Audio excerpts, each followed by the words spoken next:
in terms of investment in capital, yet they live in constant fear that the platforms could steal their core technologies or ideas, making it impossible to compete because of those existing advantages. So I see my time has expired, but we will certainly be following up with respect to the episodes that I referenced. With that, I would yield back. Gentleman's time has expired. And the gentlewoman from Georgia, Ms. Macbeth, is recognized for 5 minutes. Thank you, Mr. Chair. Mr. Cook, Facebook acquired WhatsApp in 2014, and at that time, Sheryl Sandberg told the board that the deal was critical for countering the App Store power of Apple and Google, who choke off Facebook's access to mobile devices. Was Sheryl Sandberg correct? Does Apple have the power to exclude apps from the App Store? If you look at the history of this Congresswoman, we've increased the number of apps from 500 to 1.7 million. So there's a very wide gate for the App Store. And there's fierce competition for developers, and we want every app we can on the platform. Okay, so but Mr. Cook, then what you're saying is that Apple can exclude apps from the App Store. In fact, it has. In 2018, Apple introduced an app called Screen Time, which helps people limit the amount of time they or their kids spend on their iPhones. Is that correct? It sounds right. Okay, but before Screen Time existed, there were other apps in the App Store that gave parents control over their kids' phone usage, apps like Our Pact and Kids Locks, and parents depended on them.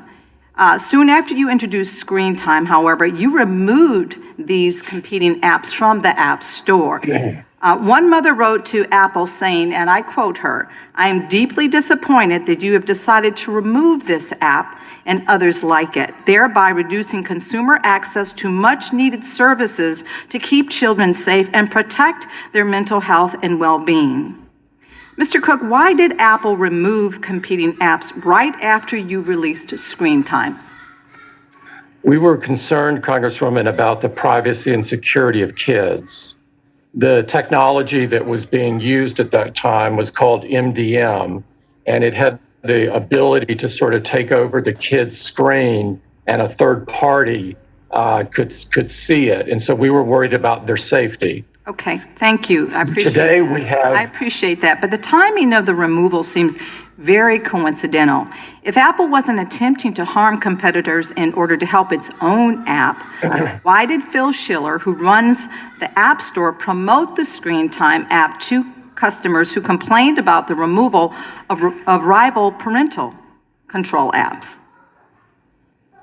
Congresswoman, I can't see this email. I'm sorry, my eyes are not good enough to read it. But I see Screen Time as just an alternative, that there are over 30 parental control apps that are in the App Store today. And so there's vibrant competition for parental controls out there. Okay.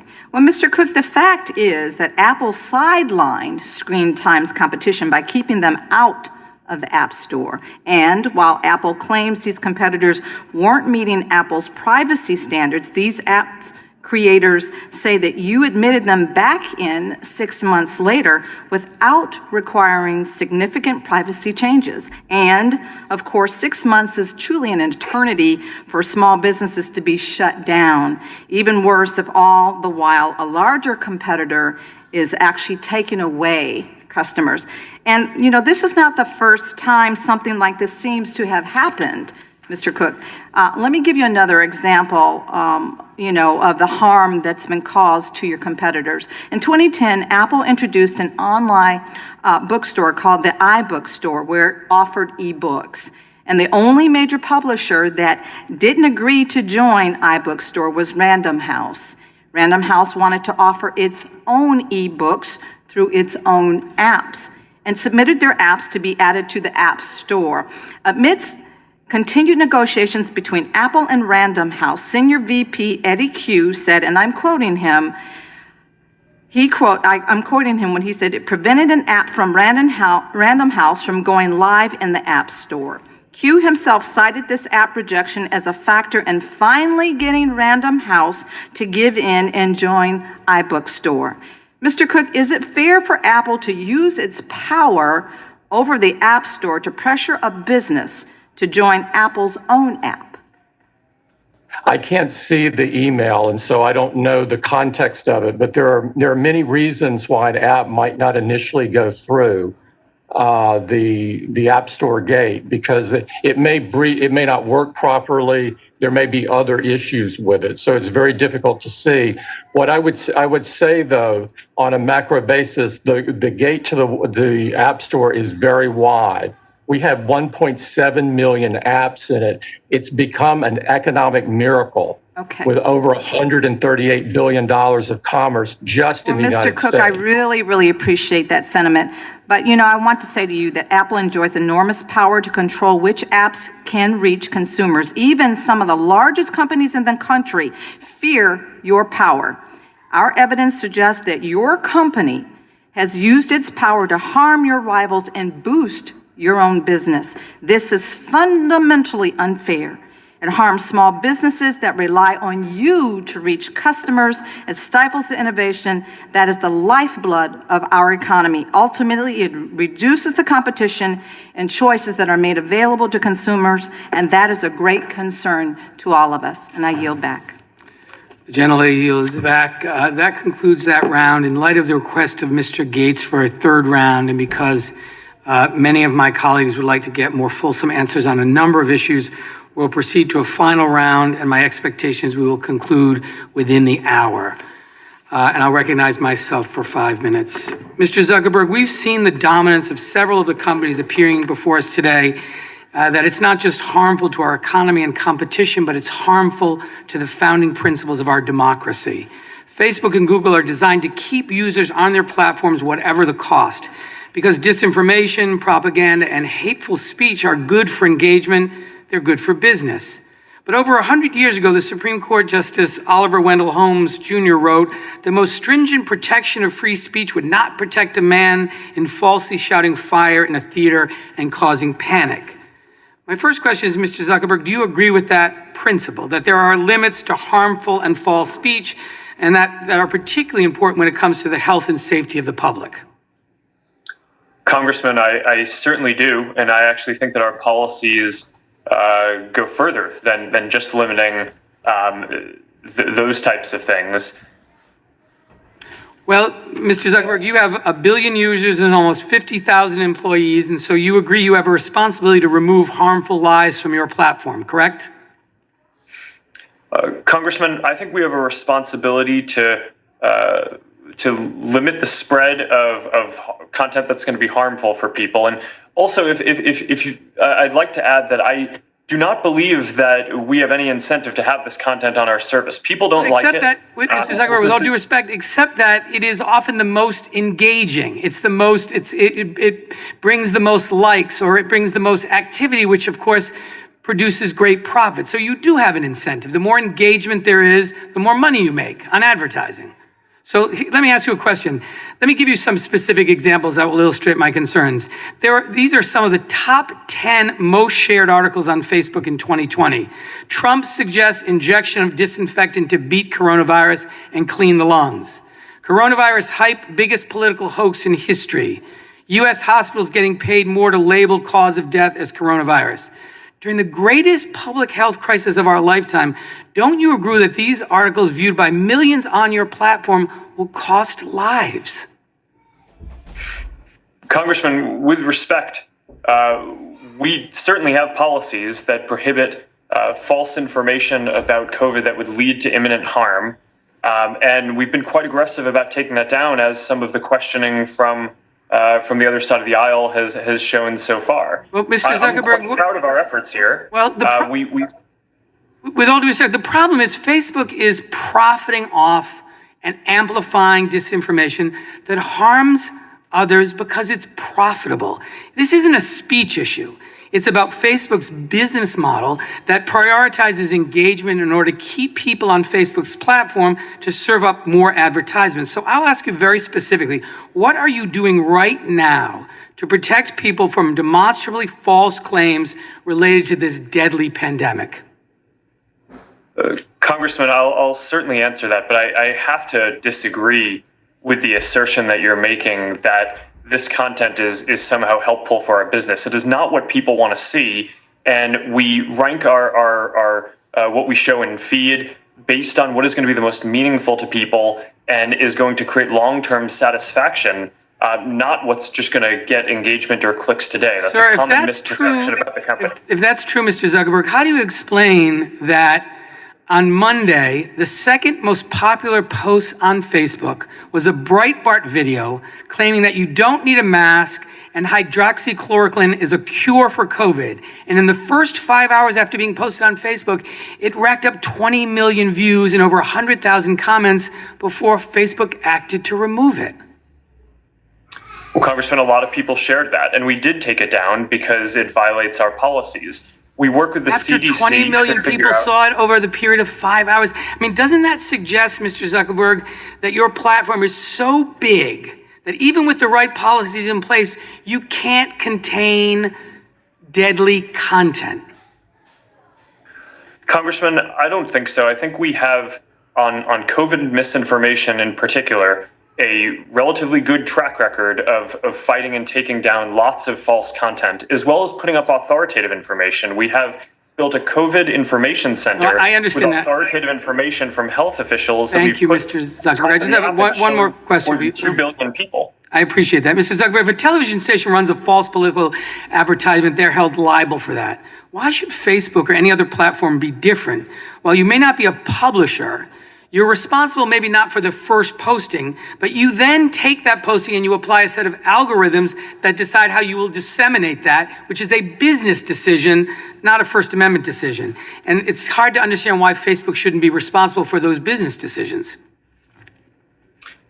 Congressman, in terms of political ads, we've modeled a lot of our policies off of the FCC guidelines on broadcasters and their requirements to run political ads equally from all different sides. Well, Cable I think networks, this, of course, have more. yeah, I think these examples, unfortunately, Mr. Zuckerberg, are just the tip of the iceberg. It's not just about COVID. Facebook hosts or enables countless pages and ads that are dedicated to conspiracy theories and calls to violence, including content that led to the white supremacist rally in Charlottesville in 2017. And Facebook gets away with it because you're the only game in town. There's no competition forcing you to police your own platform. Allowing this misinformation to spread can lead to violence. And frankly, I believe it strikes at the very heart of American democracy. And with that, I now recognize the gentleman from Florida, Mr. Gates, for 5 minutes. Thank you, Mr. Chairman. Mr. Pichai, in 2016, there was an internal Google meeting. You attended that meeting along with Sergey Brin. A video of that meeting was leaked to Breitbart. And at the meeting, top Google executives, including Kent Walker, lamented Trump's victory. They compared Trump voters to extremists, and it was discussed that there was an intent to make the Trump win a blip in the populist movement in American history. Now, I know you've testified today in response to my questions and Mr. Jordan's questions that you don't intend this time to engage in electioneering on behalf of the former vice president. But given the video evidence of senior members of your team in your presence saying that they had the intent to make the Trump victory a blip, why should we believe that testimony today? Congressman, we do not have a view on, we respect the democratic process. We are deeply committed to it. As a company, we take pride in the information we provide to help people participate in free elections. And we are deeply committed to it, as I said to Congressman Jordan as well. Do you remember that meeting? 2016 that you Yes, I attended? do. Yes, I do. It was in the context of, through the election across both sides, there was a lot of opinions. And as you know, elections are kind of a polarizing moment generally in the country. And there was a lot of rhetoric about certain issues which were I understand rhetoric. I guess the question is, when the senior members of your team in your presence said that they did have the intent to change the outcome in a subsequent election, and then since that moment in time where we've seen all of these conservative websites and conservative viewpoints censored, you can understand why people would be concerned. So after your employees and top executives said in your presence that they intended to make the Trump victory a blip, what action did you take as the CEO to protect and preserve the neutrality of your platform? Congressman, no one had a view on, ever interfering with elections or so on. But what I can tell you is we've made it very clear about 2 years ago, we announced new community guidelines for within Google, clearly making it clear that, employees obviously are free to have their political views, but none of that they shouldn't bring that as they work on any of our products. And if we found any evidence that people are using a political agenda to manipulate any of our content platforms, we would take strong enforcement action. We have sort of a string of events here. We have the 2016 meeting where people demonstrated their intent to make changes to hurt the president. Then we have your testimony today that's a little different than your testimony from December, where you say people can manipulate blacklists. And then you have the outcome where sites like Breitbart and Gateway Pundit and others see that disparate treatment. So it really doesn't take Sherlock Holmes here to connect the dots and see what Google's doing. I'm going to move on with my final 90 seconds, Mr. Bezos. I am deeply moved by your personal story. I am not here accusing you as someone who would ever traffic in hate, but it seems you have empowered people who do. And I'm particularly talking about the Southern Poverty Law Center. The Southern Poverty Law Center, which you allow to dictate who can receive donations on your Amazon Smile platform, have said the Catholic Family News, Catholic Family Ministries, the Federation for American Immigration Reform, the American Family Association, the Family Research Council, the Jewish Defense League, and even Dr. Ben Carson are extremists and should be treated differently. Dr. Carson is on the cabinet and is one of the most renowned minds in America. I'm just wondering why you would place your confidence in a group that seems to be so out of step and seems to take mainstream Christian doctrine and label it as hate. Sir, it's a good question. We have, for those of you who don't know what Amazon Smile is, it's a program that allows customers to designate a certain fraction of their purchases to go to charity that we then pay for.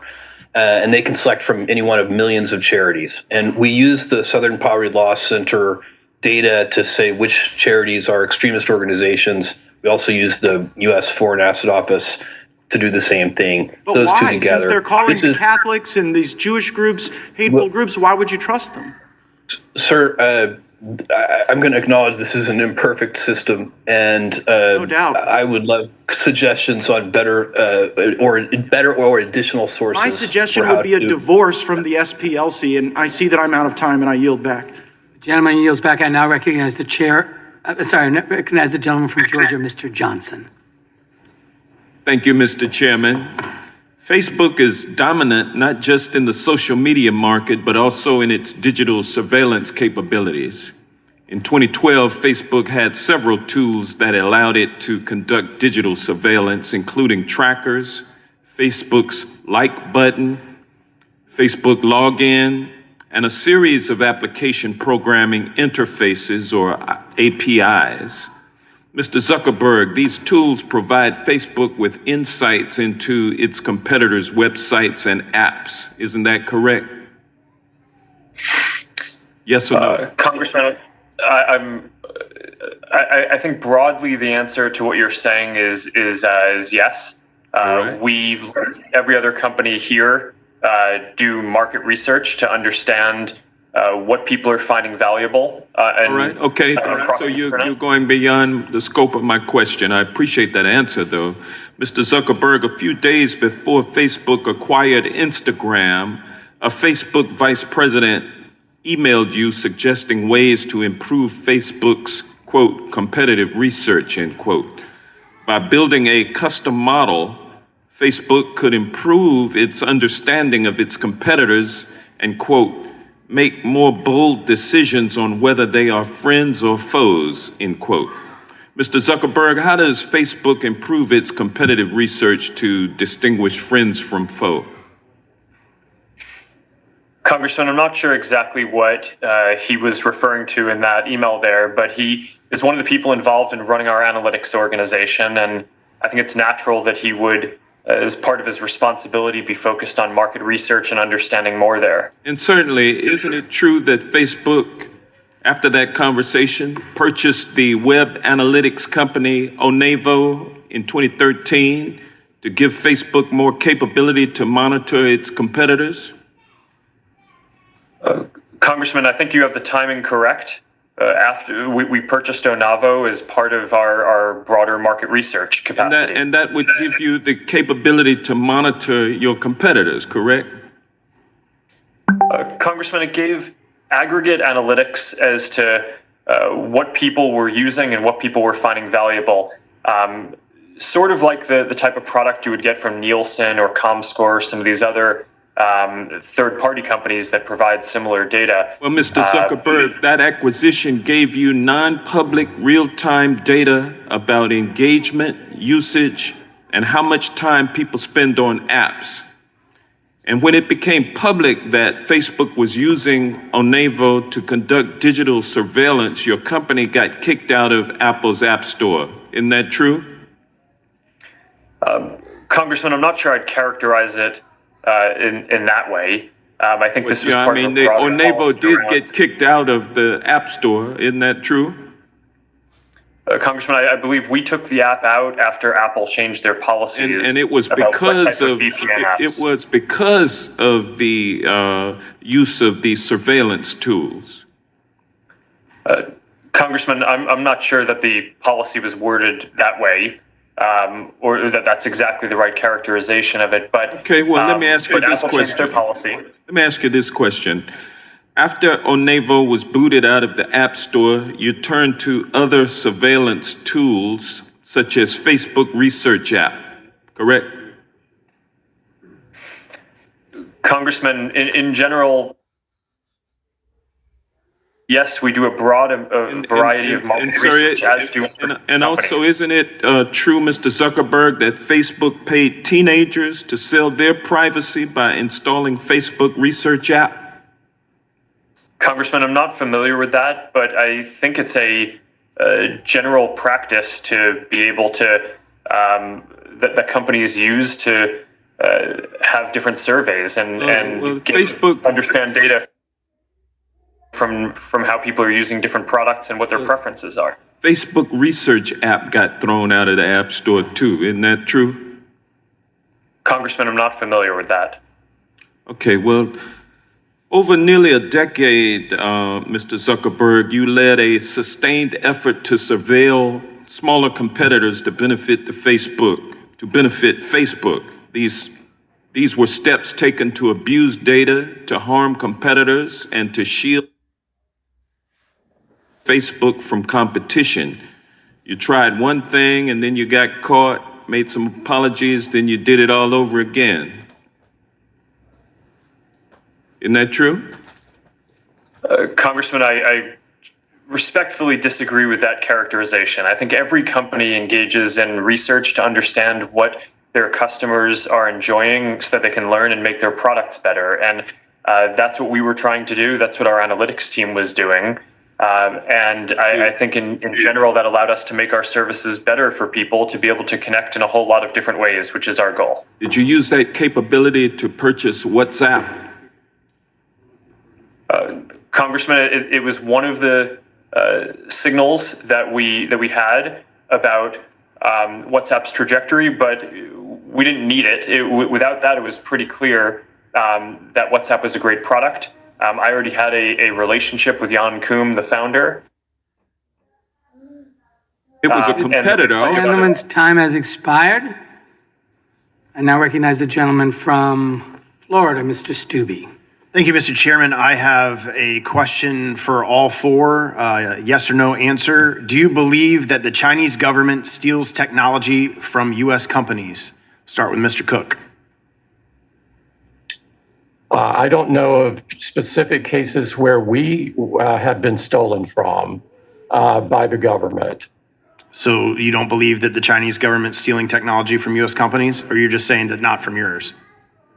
I'm saying I know of no case on ours where it occurred, which is I can only speak to firsthand knowledge. Mr. Pichai? Do you believe that the Chinese government steals technology from United States companies?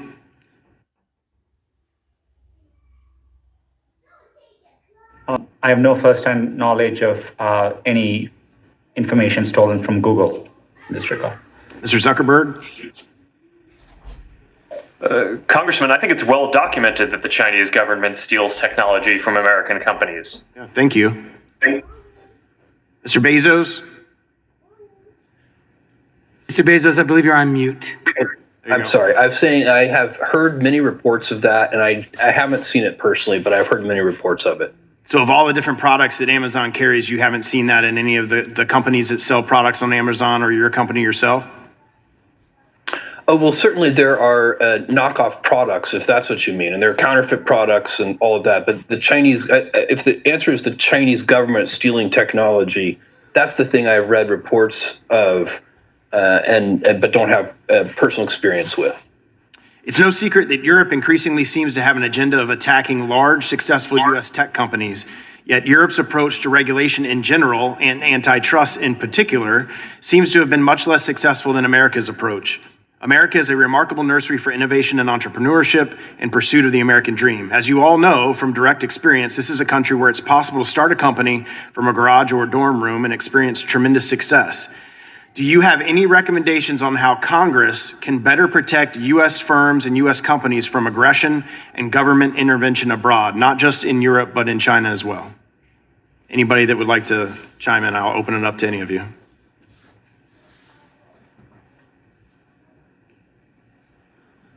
None of you have any recommendations on how Congress can better protect U.S. companies like yourself? All right, well, now I'll yield the remainder of my time to Mr. Gates. Thank the gentleman for yielding. Mr. Zuckerberg, what is a digital land grab?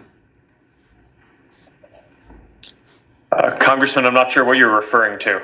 Well, in the emails that your company produced to the committee, there's one from David Weiner in 2014, where he's describing under the mergers and acquisitions advice within the company that you need to engage in a land grab. And he says, I hate the word land grab, but I think that's the best convincing argument, and we should own that. And it goes on to describe a strategy wherein Facebook would spend 5 to 10% of its market cap each year to shore up its market position. Does that refresh your recollection? Yes, Congressman, thanks for the opportunity to address this and frankly, to correct the record, because I believe that what he was referring to was a question that was incoming from investors about whether we would continue to acquire different companies. I don't think that wasn't referring to an internal strategy. It was referring to an external question that we were facing about how investors should expect us to act going forward. And I think he was discussing the fact that as mobile phones were growing in popularity, there were a lot of new ways that people could connect and communicate that were part of this overall broader space and market around human connection and helping people stay connected and share their experiences. Okay, well, Mr. Zuckerberg, it seems to be both internal and external, because then in an email from you in 2012, we see a similar sentiment expressed. You write, we can likely always just buy any So is your desire to limit competition by purchasing with the message to your investors that the way you'll run your company